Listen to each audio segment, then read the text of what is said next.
Magandang araw sa inyo ulit. Tayo na dito sa ibabaw ng Arayaan Avenue. Sobrang sarap pag-bike mga kababayan. Namdam mo yung init. Yan, so nakikita nyo yung ating takbo, no? Dandaan na lang tayo. Magandang araw na rin po sa mga taga-Taguig, sa mga taga-Mandaluyong, taga-Pasig. Yan, maraming salamat sa mga followers.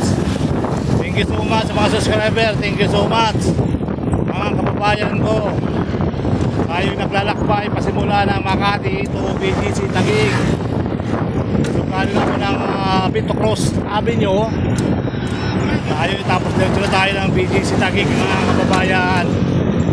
So hopefully tuloy ang buhay, tuloy ang life, tuloy ang life.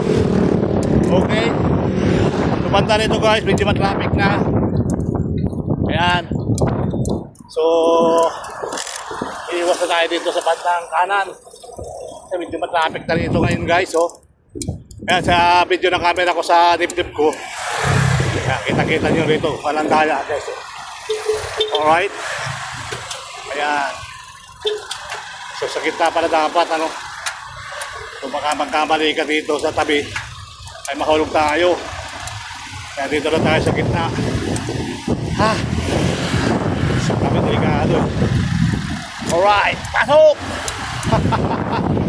Hindi tayo pasok-pasok. Pag hindi kaya, huwag pilitin. Alright. So ayan po, magandang araw. Balik po sa inyo ha. Tayo nasa Buwis Buhay. Buwis Buhay daw to. Tama ba? Buwis Buhay.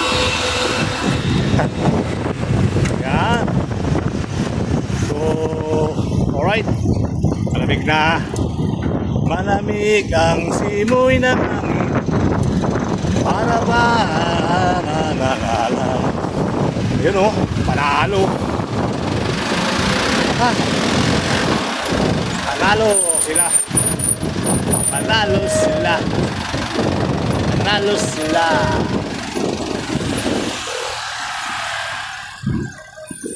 Lusot yan, lusot. Buwis buhay yan eh. Yung mga tinatawag natin buwis buhay. Iwan na yung buhay sa iwan na yung buhay sa kabila. Kaya lusot pa rin yan, mandar. Lusot pa rin yan, mandar. Kaya shout out po, Luzon, Visayas, Mindanao. Maraming salamat sa mga nakakaunawa. At nagpa-vlog lang naman ako. Alright. So, kaya bato tayo dito guys. Kaya bato, kaya bato, kaya bato, kaya bato, kaya bato. Sige guys, salamat.